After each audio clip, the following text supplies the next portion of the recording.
aumenta mi fe, Señor, aumenta mi fe, aumenta mi fe, Señor, aumenta mi fe, que nunca olvide tus promesas, que nunca olvide tus palabras, que Él lo crea, que no lo dude jamás. Tu palabra me dice, todo el que pide se le dará, y el que toque a la puerta se le abrirá.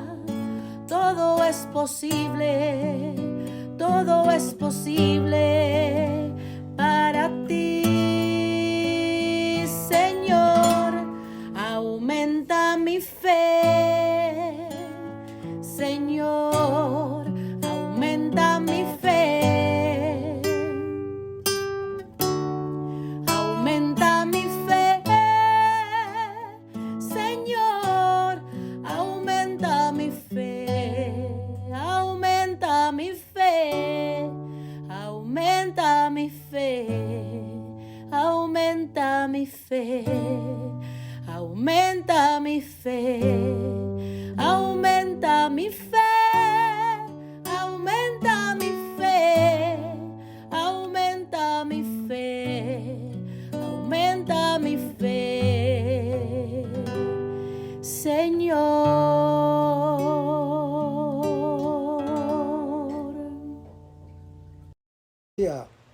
Y bendiciones a los oyentes que escuchan Jesús y María Radio, que están sedientos de la palabra de Dios. Les envía un saludo a su hermano Américo Tejada, de la parroquia San Simón, que está en San José, que está localizada en el Bronx y pertenece a la Arquidiócesis de Nueva York. Estamos aquí todos los lunes de 5 a 6 p.m., hora de Nueva York. En este segmento de estudio bíblico titulado Crece en tu fe, estamos estudiando el Evangelio según San Juan. Este Evangelio presenta a la persona y el mensaje del Señor Jesús de un modo bastante diferente al de los evangelios sinópticos, tanto en su contenido como en su lenguaje. Parece haber sido redactado en su forma actual a finales del primer siglo y pudo haber sido en la ciudad de Éfeso o en la ciudad de Antioquía. Este evangelio se presenta esencialmente como una revelación de Jesús acerca de sí mismo. Jesús aparece siendo el Hijo, uno con el Padre Dios. Y no es raro que en varias ocasiones Jesús se proclame en forma absoluta yo soy, atribuyéndose así el equivalente del nombre divino y situándose en el mismo nivel del Dios que es. Jesús es también el Hijo del Hombre, el Mesías, el Cristo, anunciado en la ley mosaica y por los profetas. Para completar esta visión del misterio de Jesús, es necesario aludir a su relación con el Espíritu de Dios, o sea, el Espíritu Santo, que tiene una estrecha relación con Jesús, que lo recibe, lo promete y lo entrega. En esta perspectiva, el Evangelio según San Juan es una revelación trinitaria. Estamos en el capítulo 12 del Evangelio según San Juan, donde Jesús entra en Jerusalén. Pero antes vamos a comenzar con una oración. Lo hacemos en el nombre del Padre, del Hijo y del Espíritu Santo. Señor Jesús, que todo lo que hagamos este día inicie con tu bendición y termine con tu ayuda. Que todo lo que digamos este día sea motivado por tu amor e inspirado por tu gracia. Que nuestras obras de este día reciban tu inspiración y perduren en tu paz. Todas estas cosas, Padre Celestial, te las pedimos en el dulce y poderoso nombre de tu Hijo Jesús, que vive y reine uno del Espíritu Santo, quien es Dios, por los siglos de los siglos. Amén. Los créditos de estudios bíblicos son dados al Padre Silvano Fausti, a la Vila de Jerusalén, a la hermana Evelyn Morán y su ministerio de música. A los hermanos y hermanas que viven en el Bronx, para invitarlos a nuestro ciclo de oración de la parroquia San Simón está San José, que está localizado en el 2191 Valentine Avenue, esquina calle 182, comenzando con la misa a las 6:30 p.m. todos los viernes por la noche. Decíamos que estamos en el Evangelio según San Juan capítulo 12, versículo 16, donde leemos que cuando Jesús fue glorificado, se acordaron los apóstoles de las palabras que le había dicho. Hermanos, el principio que permite comprenderlo todo es su glorificación, que lleva a recordar cuanto la Escritura ha dicho y cómo el Señor la ha cumplido, como lo anuncia Juan capítulo 2. Y seguimos leyendo. Esto estaba escrito sobre él y que era lo que le habían hecho. Lo que los discípulos recuerdan es lo que la Escritura dice de él y lo que han hecho a Jesús. No lo que él ha hecho, dado que su acción no es más que el signo de su pasión. La Escritura, hermano que me escuchas, se cumple en lo que le han hecho y se realiza aquello de lo que su acción es signo. Las gentes lo proclaman rey y su título real será colocado en la cruz, según Juan capítulo 19. Para comprender el misterio, Juan el Evangelista mira lo sucedido y lo recuerda con mirada contemplativa, intentando penetrar en profundidad en lo que los otros evangelistas han narrado y que él mismo reseña parcialmente. Esa es la óptica de la lectura que propone a su iglesia y a sus lectores. Y en el versículo 17 se lee que daba testimonio la gente que estaba con él. El motivo que explica la entusiasta acogida de Jesús es el testimonio de la gente que había estado con él cuando dio la vida a Lázaro. Seguimos leyendo. Cuando llamó a Lázaro a salir del sepulcro. Hermanos, con Jesús ha llegado la hora en la que los muertos oyen la voz del Hijo del Hombre y salen de los sepulcros, según lo dice Juan capítulo 5. Entonces sabrán quién es el Señor. Lo anuncia el profeta Ezequiel en su capítulo 37. Como Lázaro sale de la tumba, así también la gente sale ahora de la ciudad, al encuentro del Señor que llega, aunque importa más que salgan de sus falsas expectativas, para que puedan encontrar al Salvador del mundo. Y en el versículo 18 se lee, por eso la gente salió a su encuentro.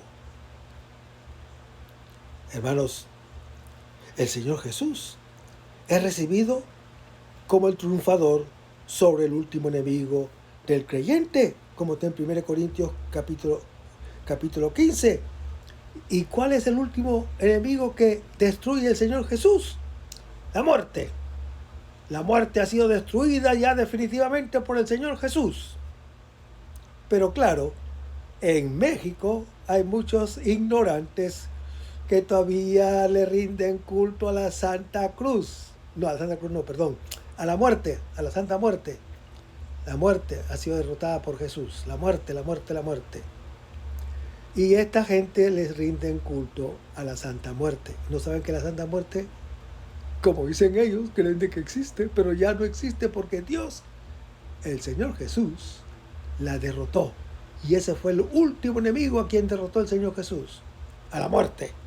Por eso para que nosotros heredemos su vida, y su vida que es eterna. Es el Mesías que vence la muerte. Pero cuando vean que Él triunfa dando la vida, entonces descubrirán el significado del signo y quedarán sumamente estupefactos.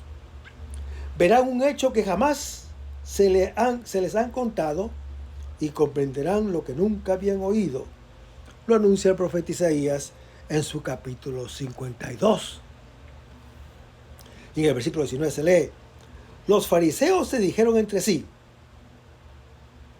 La reacción espontánea y positiva del pueblo contrasta con la de los jefes, que recriminan mutuamente por el éxito de Jesús, porque a pesar de que han hecho todo lo posible por cerrar el paso, sus esfuerzos han sido en vano.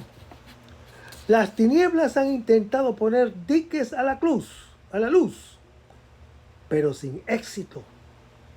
De ahí que digan: ¿ven que así no vamos a conseguir nada? No obstante, se mantienen solidarios en su hostilidad contra Él. En todas las circunstancias y todos los tiempos se presenta una misteriosa solidaridad en el mal. No así en el bien, porque el primero, de hecho, es rutinario y monótono, y lo nivela todo en el odio y en la muerte. El segundo, en cambio, es creativo y diversifica las diferentes expresiones de vida. Y seguimos leyendo el Evangelio. Todo el mundo se va tras él, decían los fariseos. Se subraya la universalidad de la salvación que Jesús trae. Todo el mundo va tras él, al tiempo que se distancia de ellos. Hermano que me escuchas, en efecto, el Cordero de Dios que quita el pecado del mundo, como lo anuncia Juan capítulo 1. El Hijo que muestra cuánto ama el Padre al mundo, como está en Juan capítulo 3. Y para traerlo todo así, como lo anuncia Juan capítulo 12. Hermanos, esta universalidad de la salvación causa primera y efecto último de su asesinato. Construirá el argumento de los capítulos que vienen enseguida. Pero vayamos a Juan capítulo 12, versículos 20 al 36, donde se lee: había algunos griegos entre los que subieron a adorar durante la fiesta. Se acercaron a Felipe de Betsaida, de Galilea, y le rogaban, diciendo: Señor, queremos ver a Jesús. Felipe fue a decírselo a Andrés. Andrés y Felipe fueron y se lo dijeron a Jesús. Entonces Jesús le respondió: ha llegado la hora que sea glorificado el Hijo del Hombre. En verdad les digo, si el grano de trigo cae en tierra y no muere, queda solo. Pero si muere, produce mucho fruto. El que ama su vida, la pierde, y quien odia su vida en este mundo, la conservará para la vida eterna. Si alguno quiere servirme, que me siga, y a donde esté yo, estará también mi servidor. Si alguno me sirve, el Padre lo honrará. Ahora mi alma está angustiada. ¿Y qué puedo decir? Padre, sálvame de esta hora. Pero para eso he venido, para esta hora. Padre, glorifica tu nombre. Entonces vino una voz del cielo: lo he glorificado y volveré a glorificarlo. La gente que estaba allí y lo había oído decía que había sido un trueno, pero otros decían: le ha hablado un ángel. Le respondió Jesús y les dijo: Esta voz no se ha oído por mí, sino por ustedes. Ahora es el juicio de este mundo. Ahora el príncipe de este mundo será echado fuera. Y yo, cuando sea elevado de la tierra, atraeré a todos a mí. Esto lo decía para significar de qué muerte iba a morir. Entonces, la gente le contestó: nosotros sabemos por la ley que el Cristo permanece para siempre. ¿Cómo dices tú que es preciso que el Hijo del Hombre sea elevado? ¿Quién es ese Hijo del Hombre? Le respondió Jesús: todavía por poco tiempo la luz está entre ustedes. Caminen mientras tengan luz, para que no los sorprendan las tinieblas. El que camina en tinieblas no sabe a dónde va. Mientras tengan la luz, crean en la luz, para que sean hijos de la luz. Pero Jesús dijo esto y alejándose, se ocultó de ellos. Ha llegado la hora de que el Hijo del Hombre sea glorificado, dice el Señor Jesús. A partir de ahora, termina su acción y comienza la pasión. Ha llegado la hora decisiva para la que ha venido. En ella se manifiesta para nuestra salvación su gloria y la del Padre, de la que es signo todo lo que hasta ahora ha realizado. Hace muy poco, las gentes lo aclamaban como Mesías. Al verlo llegar, montado en el asno, sin que entendieran el alcance y significación del hecho. Cuando Jesús va a manifestar sobre su persona, confirmado por la voz del cielo, disipa cualquier ambigüedad. Hasta los griegos quieren ahora ver a Jesús. Ellos anticipan y representan a todos aquellos que serán atraídos a Él cuando sea elevado de la tierra. Primicias del abundante fruto del grano de trigo caído en tierra que muere. Realmente, todo el mundo va tras Él, incluso los paganos. Mas, ¿quién es ese rey? Al responder a los discípulos que le transmiten la petición de los griegos, Jesús pone en claro de qué manera Él es rey y dónde se deja ver. Es el Hijo del Hombre, a quien dentro de muy poco verán levantado en la cruz. Hermanos, las palabras del Señor Jesús son un compendio que esclarece el significado de su vida, como tan a menudo ocurre en Juan el Evangelista. Es una mirada retrospectiva, como la del cangrejo que corre hacia atrás y ve el camino desde allí hasta el final, con los ojos en el principio. Es ciertamente la mejor forma, tal vez la única, de poder entender una historia. Los elementos de este trozo, finalmente elaborado, se unifican en torno a la cruz. Desde ella, el Señor reina y salva a todos.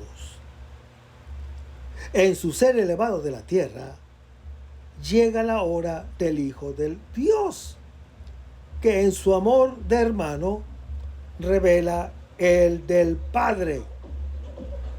La cruz, hermano que me escuchas, que supone literalmente una elevación, es en realidad el máximo abajamiento, muestra desnuda del aprobio, a pesar de aparecer como la más escandalosa y extrema abyección, muestra la gloria abisal de Dios, pues Dios es amor, y la característica más elevada del amor es la humildad.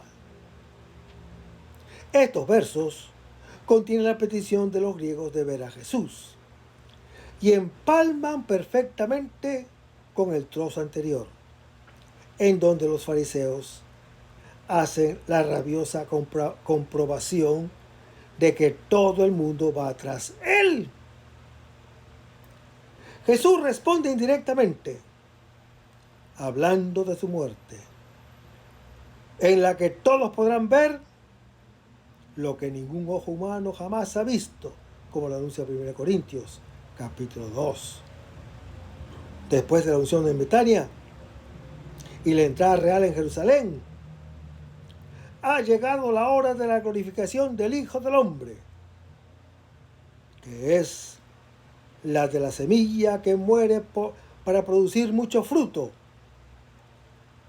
Si en los otros evangelios sinópticos la semilla es la palabra de Dios, en Juan el Evangelista el propio Jesús es la semilla, porque Él es la palabra, Él es el verbo, Él es el logos.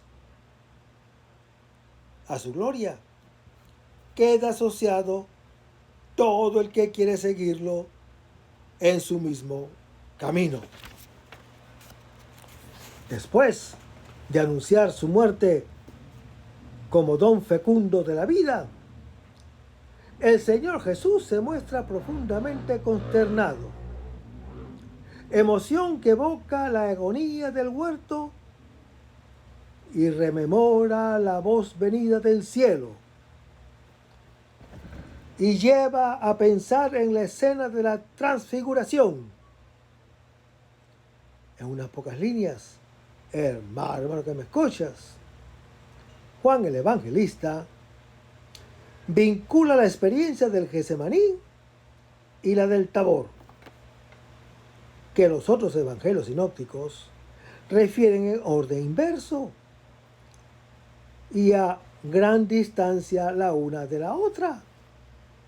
Las dos escenas se iluminan mutuamente y hacen comprender a los oyentes el misterio del Hijo del Hombre, que es Hijo de Dios. Sigue una interpretación del valor salvífico de la cruz. El Hijo del Hombre, elevado, derrota al príncipe de este mundo, que mantiene al hombre esclavo de la mentira y del miedo. El crucificado, en efecto, revelará aquel Dios amor que atrae a todos hacia sí. A quienes no logran entender cómo el Mesías pueda ser crucificado y se preguntan, incrédulos, ¿quién es entonces ese Hijo del Hombre? El Señor Jesús responde, exhortándolos a creer en Él, que es la luz del mundo. Al final, se aleja de ellos y se esconde.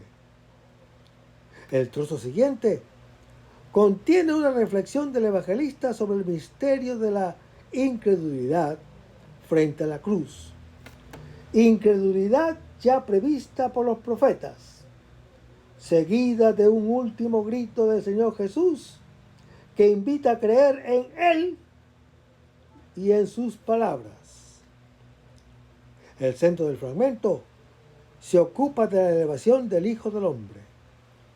Las predicciones de su elevación corresponden a las tres predicciones sobre la muerte y la resurrección, que los otros evangelistas sitúan en la segunda parte del Evangelio, mientras que Juan el Evangelista las coloca desde el principio y explica sucesivamente la riqueza de su significado.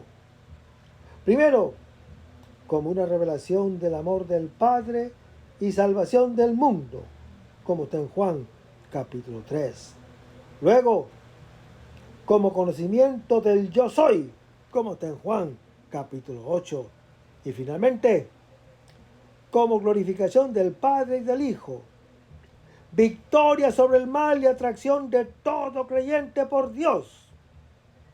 En la cruz de Jesús, hermano que me escuchas, todos pueden ver en plenitud el misterio de Dios.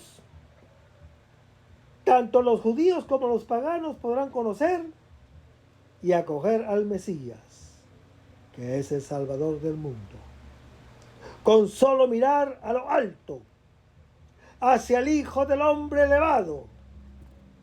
En Él, hermano que me escuchas, Dios se revela plenamente. Es amor entre Padre e Hijo, comunicado por el Hijo a todos los creyentes. Hermanos, Jesús en la cruz atrae a todos así, porque revela la verdad del Dios amor, que vence la mentira del príncipe de este mundo. La iglesia está, como todos, llamada a reconocer y seguir su camino que va de la muerte a la vida, a diferencia del nuestro que va de la vida a la muerte. La inevitable turbación que ello provoca en nosotros solo es superable por la fuerza de la voz de Dios, que manifiesta su misterio de gloria y de fecundidad. Y en el versículo 20 se lee: no había algunos griegos. El dominio del Mesías se extiende a todos, lo anuncia Zacarías en su capítulo 9. Los griegos son los no judíos, son los prosélitos y simpatizantes. Dice que estos prosélitos y simpatizantes subieron a adorar durante la fiesta. Han subido a Jerusalén durante la Pascua para adorar al Señor y encuentran al Hijo, en quien se adora al Padre en espíritu y en verdad, como lo anuncia Juan capítulo 4. Y dice en el versículo 21: se acercaron a Felipe de Betsaida de Galilea. Es uno de los primeros discípulos de Jesús, como lo dice Juan capítulo 1, que, como Andrés, tiene nombre griego. Andrés es el primero que, en compañía de otro, cuyo nombre no se menciona, a instancia de Juan el Bautista, buscó a Jesús, recibió su invitación, cuando Él les dice: vengan y vean, y se quedó con Él y lo siguió, según Juan capítulo 1. Felipe, llamado directamente por Jesús, adhiere al día siguiente.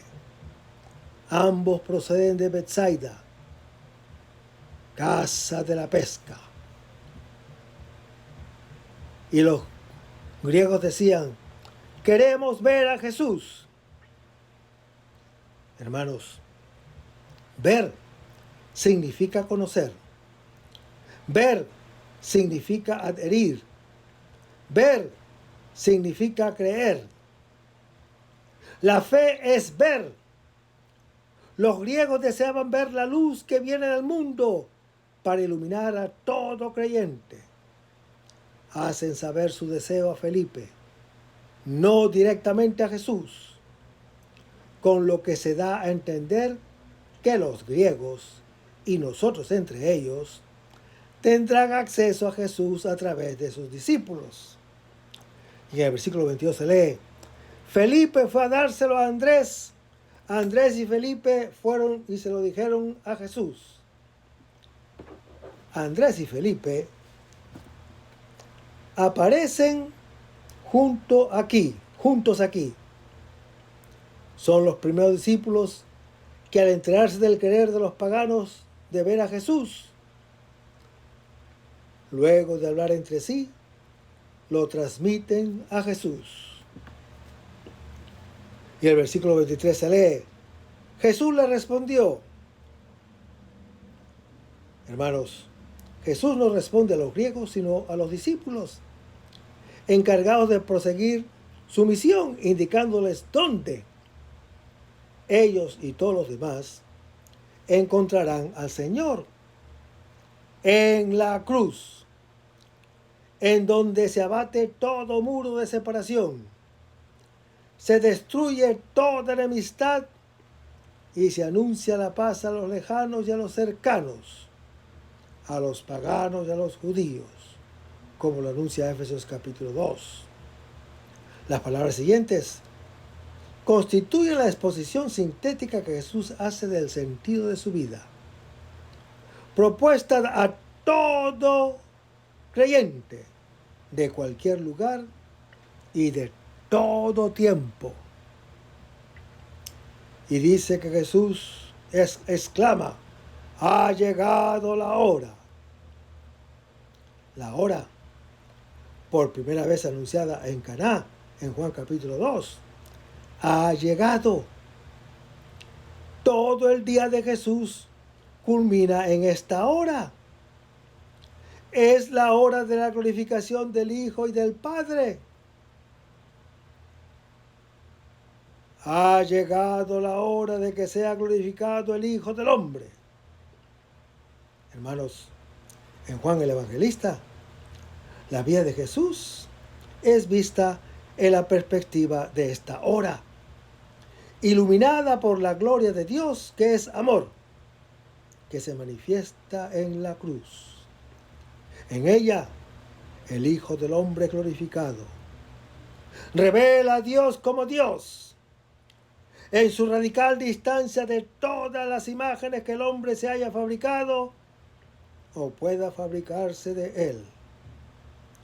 Si bien los otros evangelistas tienen también como objetivo la revelación de la gloria en el crucificado, Juan el Evangelista mira retrospectivamente la vida de Jesús, de su cumplimiento a sus principios.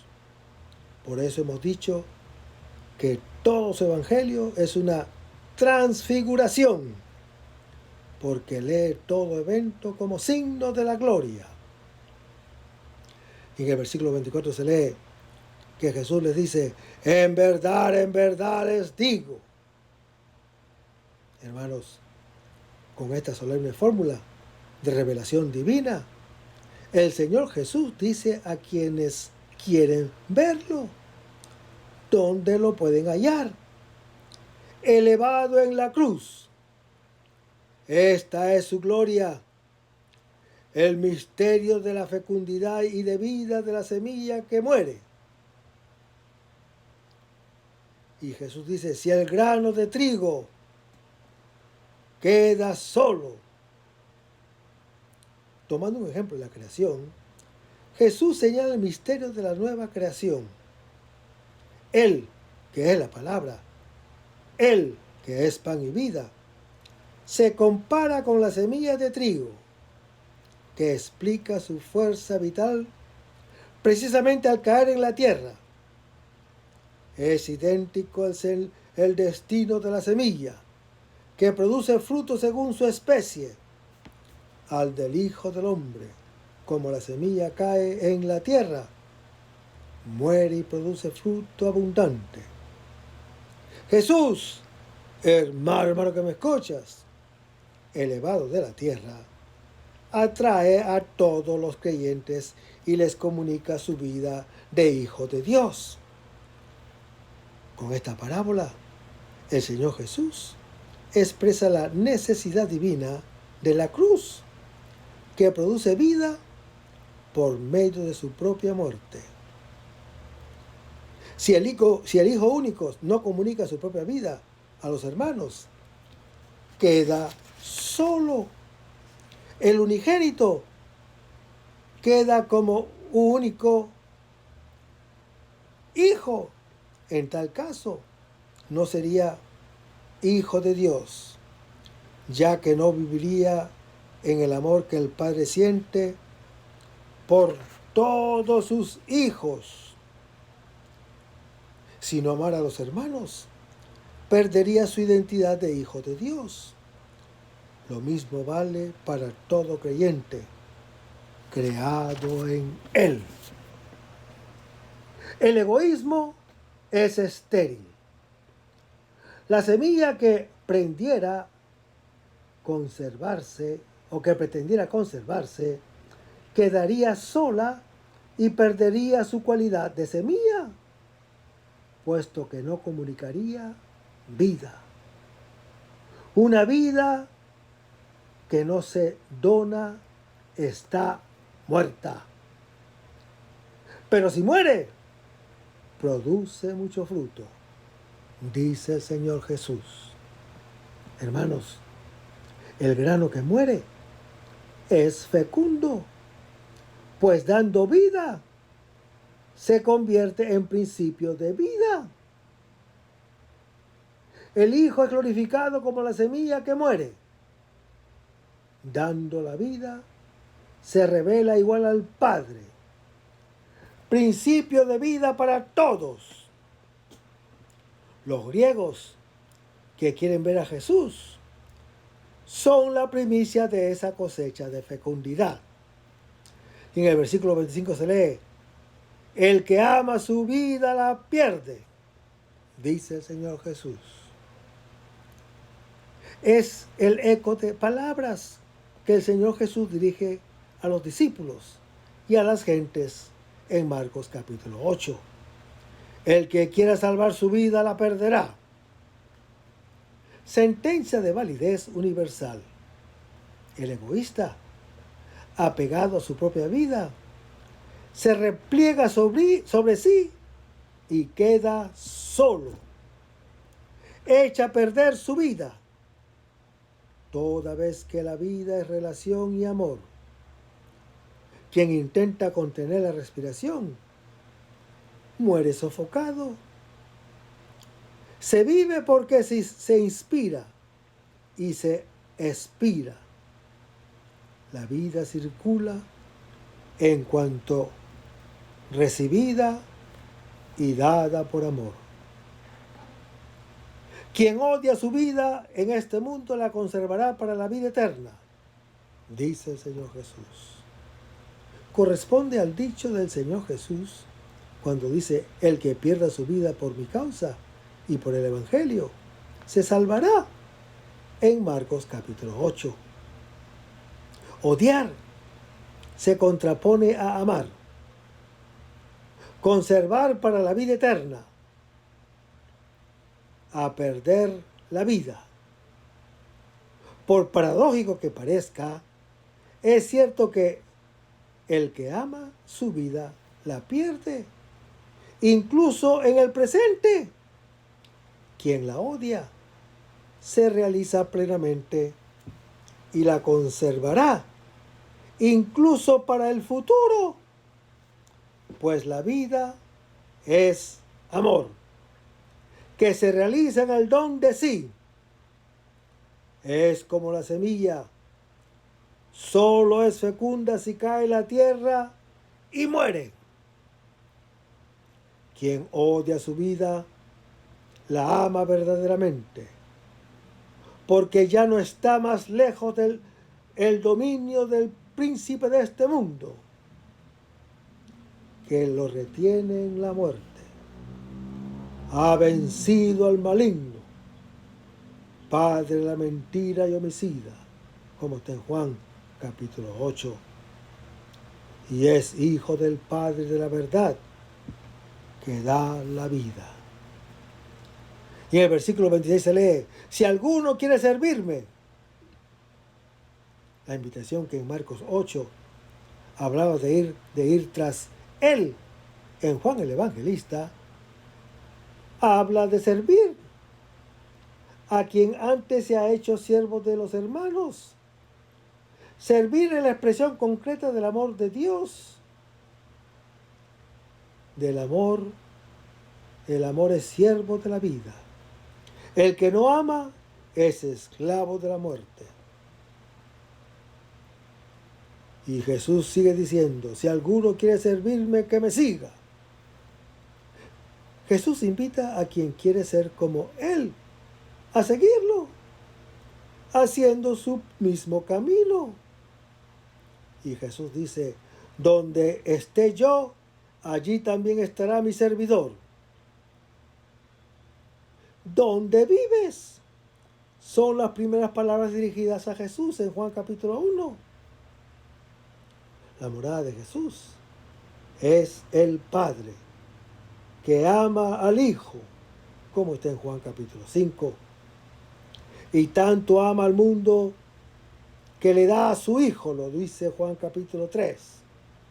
También nosotros estamos llamados a permanecer en Él, en el Padre mediante el amor. El amor hace del que ama casa del amado.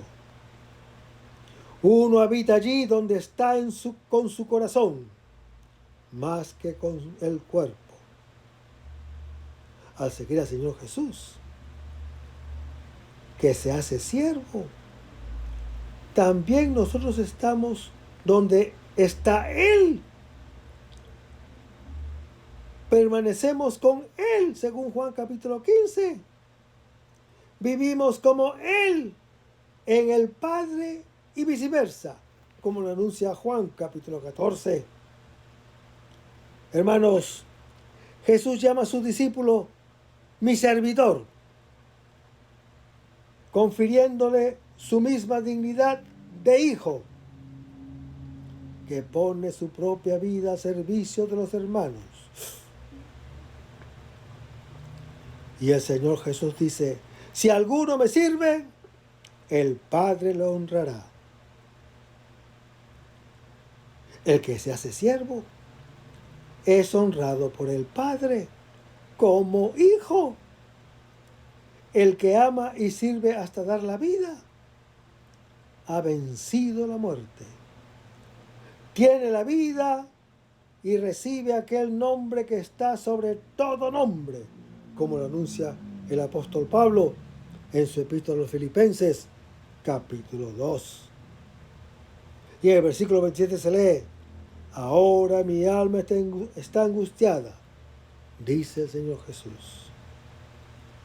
Ahora, llegada la hora en la que se cumple el destino de las semillas de trigo, el Señor Jesús siente angustia, la misma que le ha amargado ante la muerte de Lázaro, en Juan capítulo 11. En este versículo, Juan el Evangelista hace una apretada síntesis de la agonía en el huerto. Jesús experimenta angustia y miedo, siente terror y temblor ante la inminencia de una muerte en la flor de su edad, una muerte violenta e injusta, una muerte infame y en el total abandono, como lo anuncia Marcos capítulo 14. Él, hermano que me escuchas, que ha vivido y proclamado el amor del Padre y de sus hermanos creyentes, cae víctima del odio y de la incomprensión. Él, que es la luz del mundo, termina sepultado bajo tierra. Para nosotros, esta turbación del Señor Jesús resulta particularmente significativa y eleccionadora.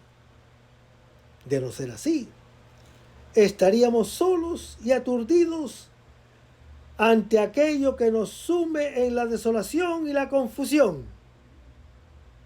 La muerte, la violencia, la injusticia, la infamia y el abandono. Pero no, Él, el Señor Jesús, está con nosotros y vive este trance como hijo, con eterna confianza en el Padre. En tanto que Adán, por su desconfianza, cae en las tinieblas. Jesús, el nuevo Adán, lleva a esas tinieblas la luz del Padre. Hermanos, Jesús, habiendo ofrecido en los días de su vida mortal ruegos y súplicas, con poderoso clamor y lágrimas al que podía salvarlo de la muerte, y fue escuchado por su actitud reverente. Por eso, justamente, es el Hijo unido por entero al Padre, que salva a cuanto lo escuchan, como lo anuncia Hebreos en su capítulo 5. ¿Y qué puedo decir? Dice el Señor Jesús. En este trance, en su angustia, el Señor Jesús no haya que decir, siendo Él la palabra dirigida al Padre. No tiene más a quien dirigirse sino aquel de quien es la palabra. Y el Señor Jesús dice, Padre, es la palabra, dicha por el Hijo de Dios que llama al Padre. En ella se expresa totalmente Dios como amor y entrega recíproca entre Padre e Hijo. La invocación alude al Abba, que resuena en labios del Señor Jesús en Getsemaní, como tengo Marcos capítulo 14. Sálvame de esta hora, dice el Señor Jesús. Como cualquier hombre normal, el Señor Jesús tiene miedo de la muerte, pero su confianza en el Padre de la vida le permite vencerlo, como está en Hebreos capítulo 2. Estas palabras corresponden a su ruego de que pase aquella hora, como está en Marcos capítulo 14. Con extrema concisión, Juan el Evangelista describe el drama interior de Jesús frente a su pasión, que es el drama angustioso de cualquier hombre delante de la muerte, que a toda costa quisiera evitar. Y Jesús dice, para esto he venido, para esta hora. Hermanos, es la decisión del Señor Jesús. Ha llegado la hora para la que ha venido y que acepta. No por no sentir miedo, no por no sentir angustia y turbación, sino porque vive con una invencible confianza en el Padre. Todo eso que plasma la condición del creyente después del pecado. Y de esa forma triunfa sobre el pecado. Hermanos, Jesús es el Hijo de Dios que, hallándose en el mismo trance de sus creyentes, se dirige en nombre de todos al Padre. Y el versículo 28 dice, Padre, glorifica tu nombre.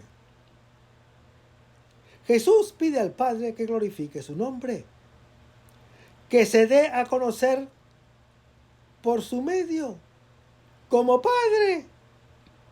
La glorificación del Padre tiene lugar en la glorificación del Hijo, que ama con su mismo amor a sus creyentes. Esas palabras reflejan las proferidas en Getsemaní. No lo que yo quiera, sino lo que quieras tú, como está en Marcos capítulo 14. Esta unión de voluntad entre el Padre y el Hijo expresa la vida misma de Dios. Es su amor recíproco. El Espíritu Santo que en Jesús se comunica a toda criatura. Entonces vino una voz del cielo. Juan el Evangelista revela el sentido profundo de la transfiguración, colocada por los otros evangelios en el centro de la vida de Jesús, y que Juan el Evangelista nos refiere, por razón de que ella es la clave de lectura de toda su vida. Toda palabra y obra es signo de su gloria de Hijo del Padre.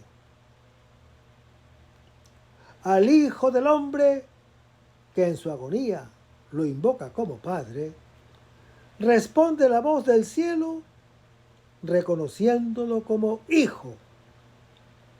La narración, más o menos detallada, de la luminosa escena de la transfiguración que hacen los otros evangelios, como está en Marcos capítulo 9, aquí se expresa lacónica y misteriosamente en la fórmula: lo he glorificado y lo volveré a glorificar.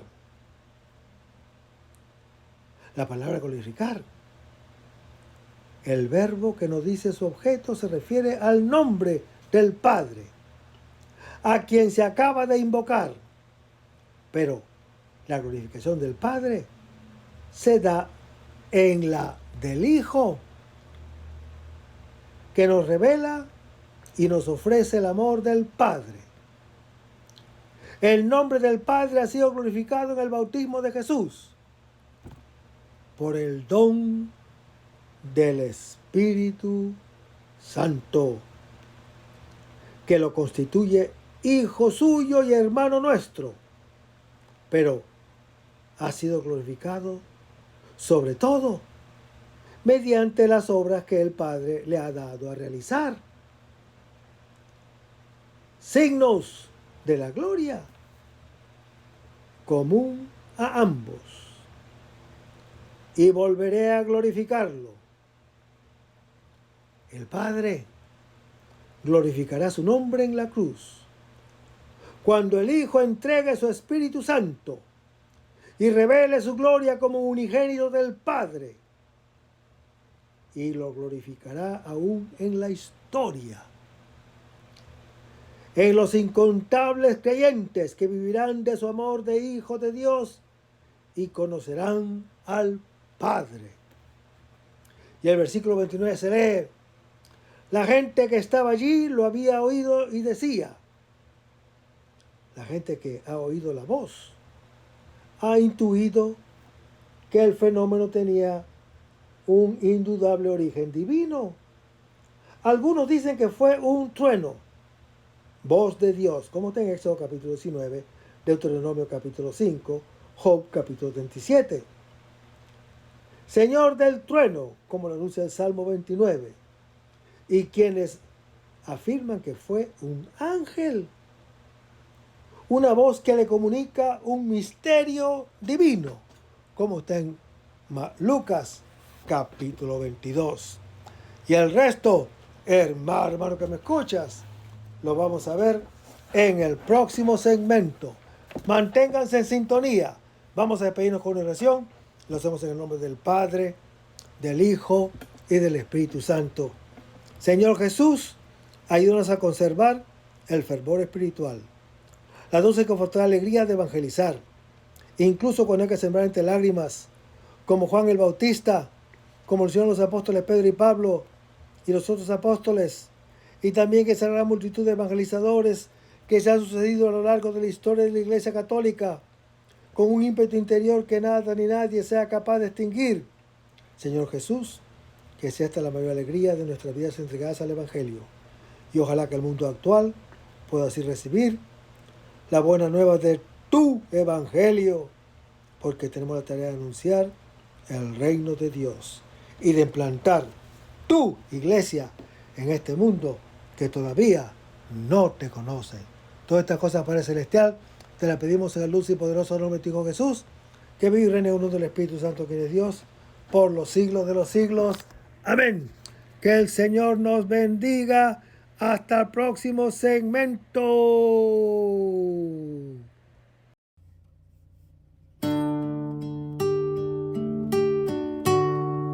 Aumenta mi fe, Señor, aumenta mi fe. Aumenta mi fe, Señor, aumenta mi fe. Que nunca olvide tus promesas, que nunca olvide tus palabras, que Él lo crea, que no lo dude jamás.